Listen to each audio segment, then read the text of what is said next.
morning and happy Thanksgiving week to everybody. What a fantastic week this is. Such a great week filled with food, fun, and football rivalries that divide families. I'll be spending the week with my in-laws. They're University of Texas graduates and big fans of their football program. Okay. And my wife went to A&M, so I'll be, I'll be playing referee. I'll be Switzerland this week, just being like, what? Yeah, love everybody, fan of them all. It should be a good time, though. Thanksgiving is a really interesting time. It's obviously the heart of Thanksgiving is that we would not only feel gratitude, but that we would express gratitude to those that we feel that gratitude for. But it's interesting how it's also a time that it somehow reveals some of the things that we feel entitled for. Life slows down a little bit, or at least hopefully it will. And you end up spending some time reflecting, which sometimes makes us, feel things like, why is the turkey so dry? Or who brought this pie? Or who didn't bring the right kind of pie, right? The traffic, the family, it can bring out some of those darker sides of us, which is unfortunate, but it's understandable in a lot of ways. The more I've thought about gratitude, I've realized that gratitude is really easy to talk about, but gratitude is shockingly hard to practice, right? It's way harder to practice than it is to think about it. But today, when Ken threw out this date and said, hey, are you available on this particular date? Which I said, yes, I'm so excited about being at Faithbridge. Typically, my answer, anything Ken asks, is yes. But when he said, what about this date? He said, we're going to be through with the David series, but we're not going to be ready to jump into the Advent series yet. So you're welcome to talk about whatever you would like to. And this passage in Luke 17, I've always wanted to talk about the week of Thanksgiving because it is the quintessential passage for what we're all experiencing throughout Thanksgiving week. If you don't have a Bible and you would like a Bible, we've got some volunteers that are going to be walking through the aisle. They'll have a stack of Bibles. They'd love to just give you one. You're welcome to use it today, or you're welcome to just take it home with you. And it is our gift to you. But I want to talk about, before we get into gratitude, I want to talk about kind of the flip side of gratitude, which is the word entitlement. Are you aware of the things that you feel entitled for? Sometimes entitlement is just masked as, no, I'm just fighting for my rights, or I'm just frustrated about things that I don't have. But entitlement, naturally, it's this feeling that I deserve more. Sometimes it can feel like advocacy for our kids, right? In fact, just a couple of weeks ago, I had already been thinking about this sermon when this situation happened, which I found the earlier you can get in front of stuff when it comes to preparation, if you have a little bit of margin, oftentimes the magic happens in the margins. And it certainly did in this case, because I knew I was going to be talking about some of the entitlement that we feel and how gratitude really is an antidote for it. But I had this situation where I was standing on the sidelines of a flag football game for one of our kids.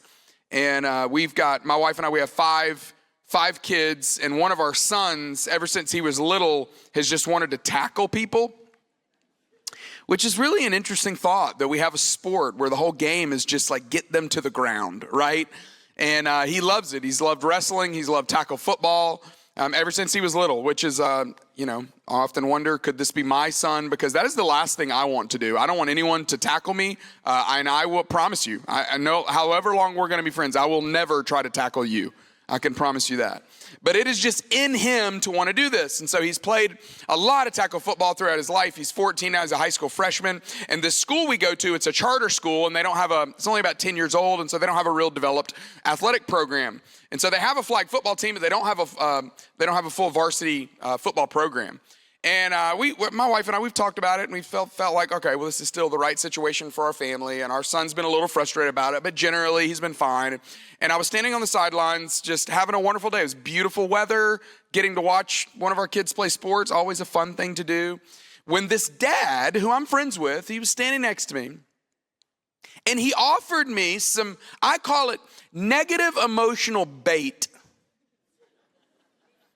Have you ever been offered negative emotional bait? And have you ever been dumb enough to take it?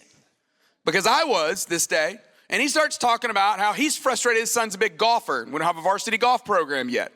He's talking about how frustrated he is. It's just not right. It's not right for these kids. It's not good for our, it's really an unfortunate situation. It's frustrating. It's really making me mad. And the more he talked about it, the more I got in on it. And I started getting secondhand frustration. I started going, you know what? This is not right. And if you would have asked me at the time, I would have said I'm just advocating for our child. But I started getting hotter and hotter, blood pressure rising, getting more frustrated, thinking about how ridiculous this is. Then you start feeling that guilt of, am I doing the wrong thing as a parent, right? Should I be advocating more for our child? And as soon as I'm in the midst of all this emotion, the coach of our flag football team walks up to me. He says, hey, good to see you. So excited to have your son on the team. It's been great. And he said, how you guys feeling about the season? And I said, well, funny you should mention it right now. I'm actually feeling a little frustrated, not just about this, but I'm feeling frustrated about what we don't have and how it's really angering me that we don't have an actual football program. And it's kind of ridiculous and we're doing these kids wrong. And how dare you as a school be a part of this, right? And he looks at me and he says, do you mind me telling you why we do have this team that we do have?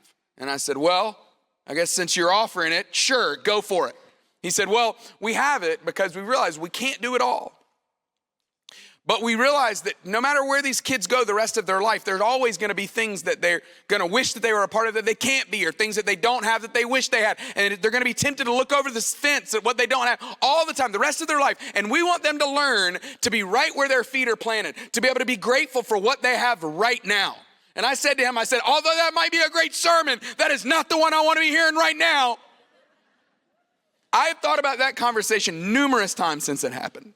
And I was so grateful for it. I'm so grateful that this PE coach, this flag football coach, helped me see something that I wouldn't have otherwise seen. It's what entitlement is, right? Entitlement is this mindset that I should have more. It's this mindset that life should be different, that they're holding out on me, that life owes me something. Whether I'm participating in it, whether I'm responsible for it, or whether I have any humility or not, this is what entitlement is. And what I've found is that if we don't watch out, entitlement will rob us. It will rob us of the joy of the abundant life that Jesus promised. And I know this might be hyperbolic, it might be too emphatic, it might be exaggeration, but I don't really believe it is. This is a simple message today. This interaction that Jesus has in Luke 17, it's quite simple. But it is so profound that if we would allow God to use it in our life, it can genuinely change our lives today. It can certainly change the way we feel about our lives.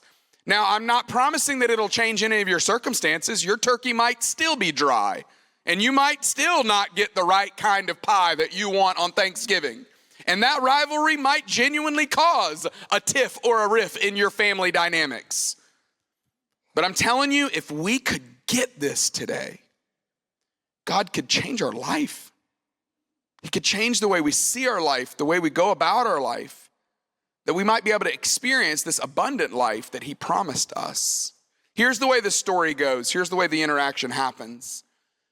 It's Luke 17. If you want to turn there, you can read along, or we're going to put the words on the screen so we can all follow it along together. But Luke starts this way. He says, now on his way to Jerusalem, Jesus traveled along the border between Samaria and Galilee. Now this might seem like a trivial detail or a meaningless detail. Why would Luke have included this? Why did Luke need to tell us that Jesus was traveling along this certain border? Because he's letting us know that on the outskirts of life oftentimes, in those forgotten places, some of those more treacherous places, those are the times when we experience God most, when we're unsure exactly if we're doing the right thing or not, when it feels like we can't exactly get certainty about this situation. Jesus was hanging out with the outcasts. And it was in that moment that God did something remarkable that we've been talking about for generations and generations and generations. And as he's going into this village, there were 10 men who had leprosy. They met him.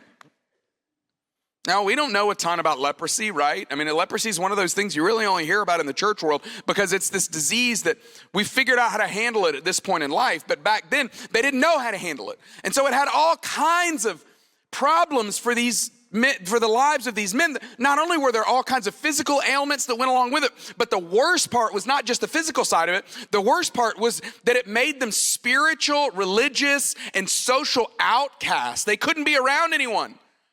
If they were approaching any kind of holiday, there was no expectation or no anticipation for the holiday. They had to break off all of their relationships. They couldn't be around people. And you could sense their desperation because they stood at a distance, Luke tells us, and they call out to Jesus and they say, Jesus, Master, have pity on us. Which, by the way, that is an ancient prayer of Jesus followers. That it's not just relegated to those with leprosy, but this is a prayer that millions of people have prayed. And I would just encourage you to include this in your repertoire of things you pray for. If you have a situation right now that you don't know what to do about, if you have a situation where you feel out of control or you feel at a loss, I love the prayer, Jesus Christ, have mercy on us. Because it puts us in a place of humility. It puts us in a place that reflects the reality of the situation, which is apart from you having mercy on us, we have no chance. And so this is what these men prayed out of desperation. They stood at a distance. These little details that Luke includes, you can sense their desperation. Calling out to Jesus, Jesus, Master, have pity on us, have mercy on us. And when Jesus saw them, he gave them these orders. Interestingly, he doesn't heal them in the moment. He could have, but he doesn't. He tells them what to do. He says, go and show yourselves to the priests. He doesn't promise healing, but he commands to them, for them, go, show yourself to the priests. And they do that. They obey him. They say, hey, we don't have any other options. We have exhausted our medical care. We've exhausted every other road. We don't have any other options. And so we'll do it. And so just like that, they did. They went, look at what it says. And they were cleansed. Now, I know we're not always like a real clapping, hallelujah, glory to God kind of church, but if that don't make you excited, come on now. Your wood might just be wet. That's serious. I mean, that is unbelievable. Their life was changed. We have to understand this. To get this story, you got to get in touch with what these men were feeling. Come on now. If you were in a situation where you had no hope, you had no life, you could not even be around people. I can't emphasize this enough, but apart from the physical side of this, which sometimes the physical side alone would put any of us under, right?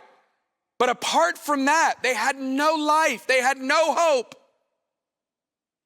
They were desperate and they did what Jesus said. And on their way, they experienced a healing. God healed them.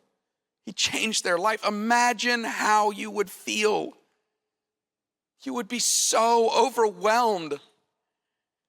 You'd want to tell everybody. You'd be doing flips, cartwheels, giving everybody a hug, a high five. It's the first time I've been able to hug anybody in years. There were 10 of them. And one of them, Luke tells us, for some of you, you were told that there would be no math today. So I'll do the math for you. That's 10%. One of them, when he saw, when he noticed, when he realized that he was healed, he said, I have to go tell him. I have to go thank him. And he came back praising God in a, what kind of voice? A loud voice, right? Some of y'all saw this friend of mine that I went to high school with selling T-shirts. I grew up in Tuscaloosa, Alabama, so these people are wild about their football as well. And her T-shirt that she's made that she's selling on Instagram says, "I'm sorry how I acted during the game," which I think is hilarious, right? Because we've all been there. Listen, I am sorry how I acted during that game. I was crazy. I was out of my mind, but it was wild, right? And everybody's like, we get it. We understand. No worries, right? That's the way we would feel about this man. Hey, it would be great if you'd read the room and turn it down a little bit. But we understand that you're loud. Your life's been changed. You were just healed.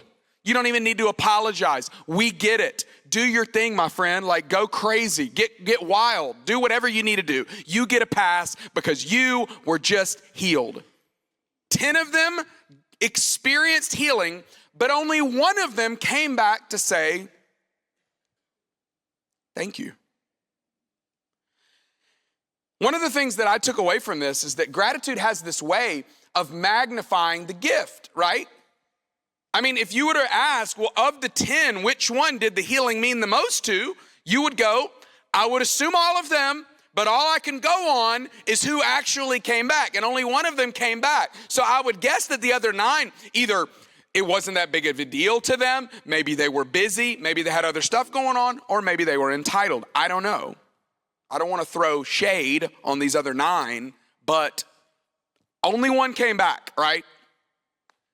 And gratitude has this way of making the gift seem even bigger. You've done this, right?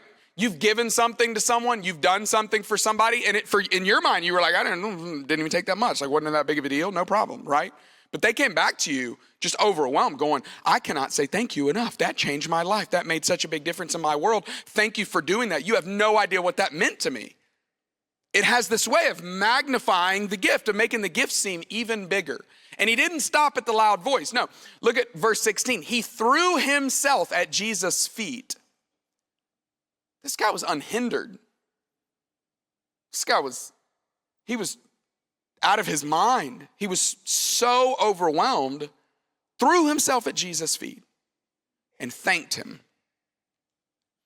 And then look at this little detail that Luke throws in. This is, if you're a Bible person, if you've done read through the Bible in a year, or maybe you do that every year, or you have a ritual or a habit of reading the Bible regularly, and you feel like you know Luke, this is so Luke. This is like one of those things you're like, oh my goodness, that's so Luke right there. He threw this little jab in, right? That he wanted to let everybody know that this one that came back, he was a Samaritan. Right? It was just this little subtle jab at the religious ones. They hated Samaritans. That was the group of people that it was, you're not allowed to hate people, you're not supposed to hate people unless they're Samaritans. In that case, yeah, they're below us, they're beneath us, you can hate them. He's the same one that wrote that chronicled the story that Jesus told, that parable of the good Samaritan, right? Where this person had been robbed and been left for dead, and this priest came by, this Levite came by, this religious person came by, and they all go on the other side of the street because they didn't want to get near him because he was I don't know if he was a Samaritan, we don't exactly know, but somebody came and helped him, and this person was the good Samaritan. And Luke just wants to just throw that little jab in there just to let them know that not only can God, but God will use those who feel like they're the outsiders. And I think that's a message that's relevant for all of us today, but somebody here, you need to hear that God can use you despite your background, despite your brokenness, despite your past. You might have walked in today thinking the doors of the church are probably gonna shake because people are gonna look around and be like, oh my goodness, you're here? You might feel that way about yourself, but God uses outsiders. He did it then, and he does it now. But then Jesus responds to this man falling at his feet, thanking him, overwhelmed with gratitude. And he asks these 2 questions, which these 2 questions are simple questions, but these are the questions that have been, I would use the word haunting. They have haunted me the last several weeks. And as I've been praying about this message today, I hope they haunt you. Not in like a weird way, just in like I can't get away from this. I can't stop thinking about those two questions. Again, simple questions, poignant questions, but brilliant questions. Jesus asks, were not all 10 cleansed? Where are the other 9? I'm glad you came back, and that, I respect that. I appreciate that. But were not all 10 cleansed? Where are the other 9? And I don't want to call them entitled because we don't know their situation. We don't know what was going on. We don't know what happened. But maybe perhaps they felt like, yeah, life owes me this. I just know entitlement has this way of blinding us to the giver. They were all healed. Their life was, I would assume, equally changed, but only one of them experienced, the one who gave this gift. Only one of them got more than just the healing. See, this is the hidden little secret of this passage, is that the blessing at face value, when you just read it and you were to ask, well, what was the blessing that they got? They were healed. No, the one that came back, he got an even greater blessing.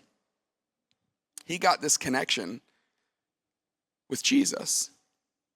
Gratitude always brings us back, points us back to the giver. And he got this relationship, he got this moment with Jesus that the others, they didn't get. They were healed, he got made whole. How do we know that? Well, because look at what Jesus says to them. Luke reminds us that Jesus was also in on reminding everyone that this guy was a Samaritan. And he says, has no one returned to give praise to God except this foreigner? No, but he was the only one who made the decision. They could have made the decision, but they didn't. And gratitude is just that. It is a decision. It isn't natural. It's a choice that you got to make, right? And we've all been there where you know the way it feels when you do something nice for someone and they don't say anything about it? And you think, well, I guess they didn't care. I guess they didn't appreciate it. I guess they weren't grateful. I mean, it's unfortunate, but this is the way life works. That when you do not communicate it, when you don't make the choice, it is perceived as ingratitude.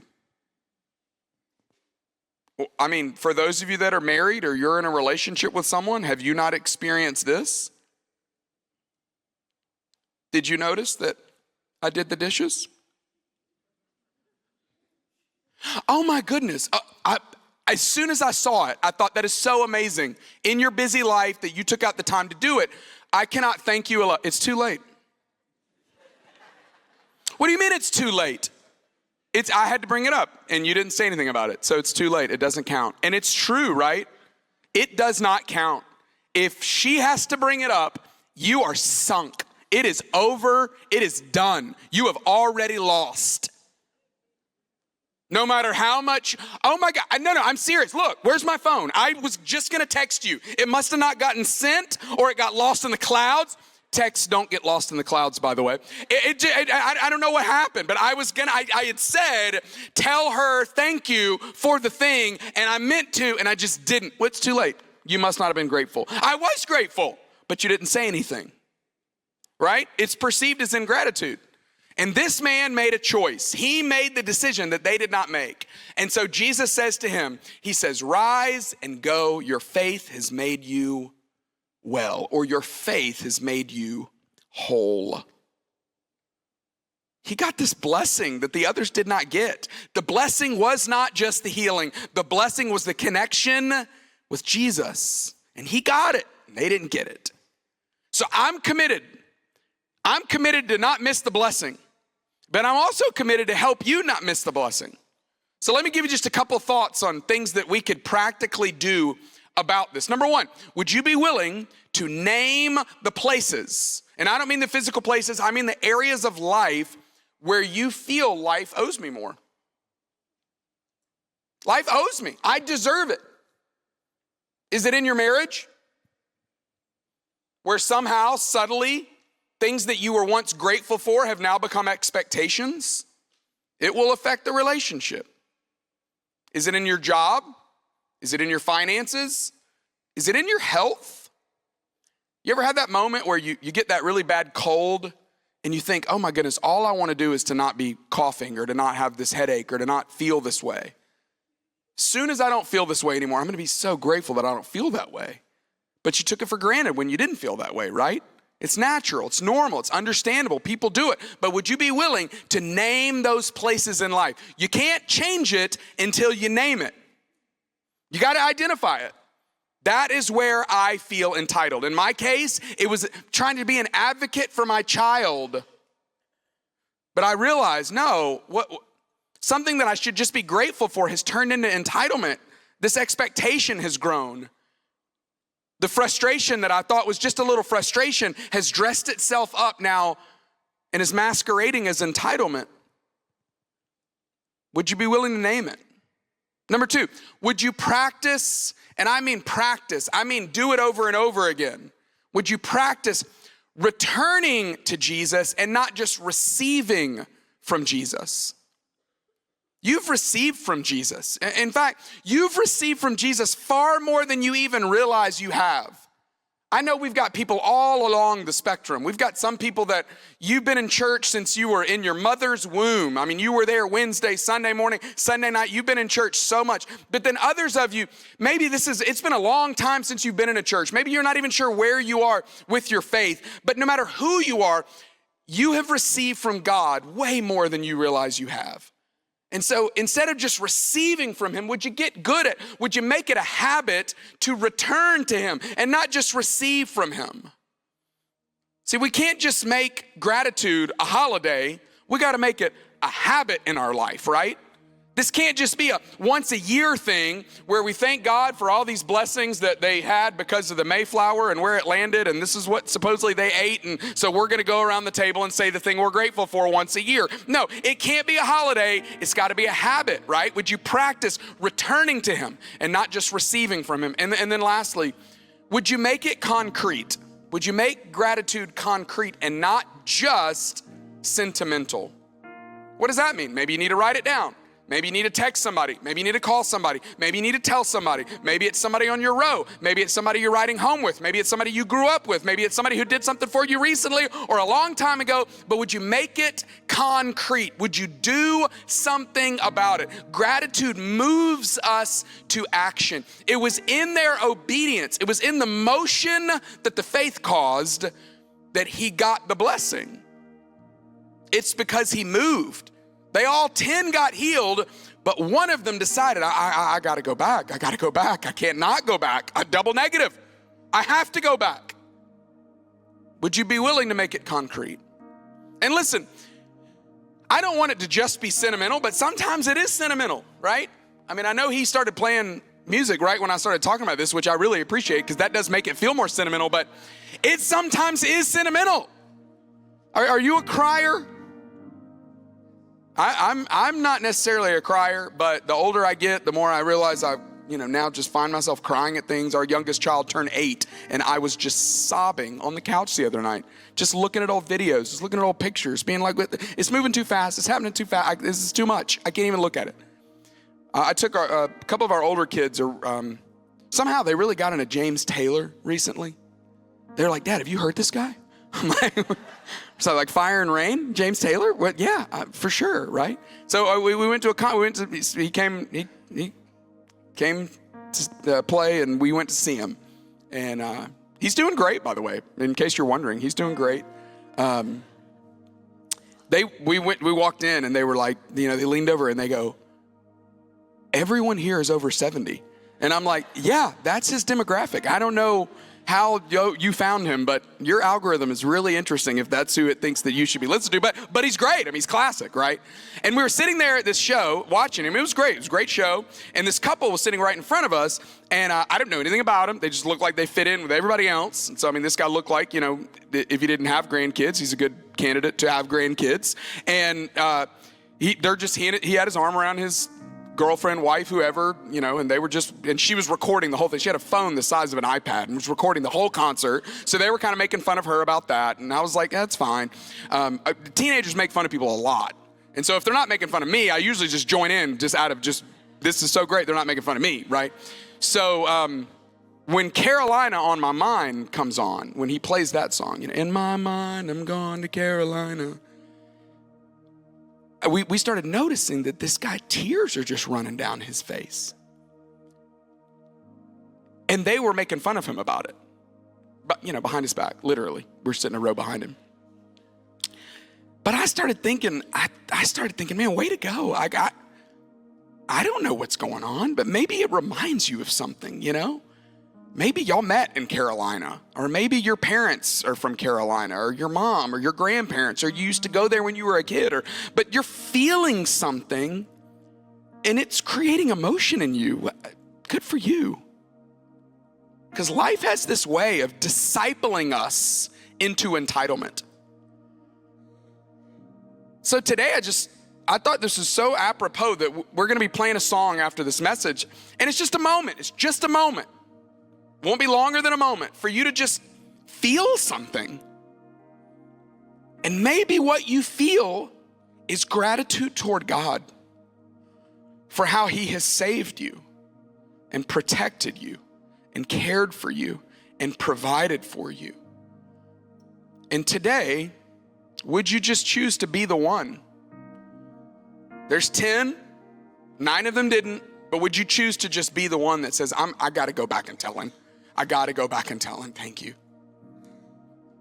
So Father, today I just ask you, in the name of Jesus, would you give us the courage to do that? God, would you let us feel all the ways that you've helped us, that you've changed us, that you've taken care of us, cared for us. God, we are different because of you. We're better because of you. We have way more than we deserve. And entitlement wants to say that life owes you more. But gratitude says, I have more than I deserve. And God, every single one of us, we have more than we deserve.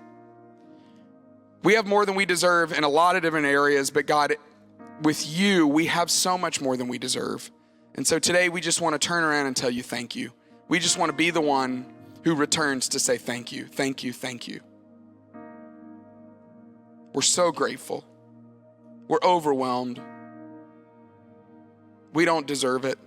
We certainly did not earn it. But we are grateful people. We pray all this in Jesus' name. Amen.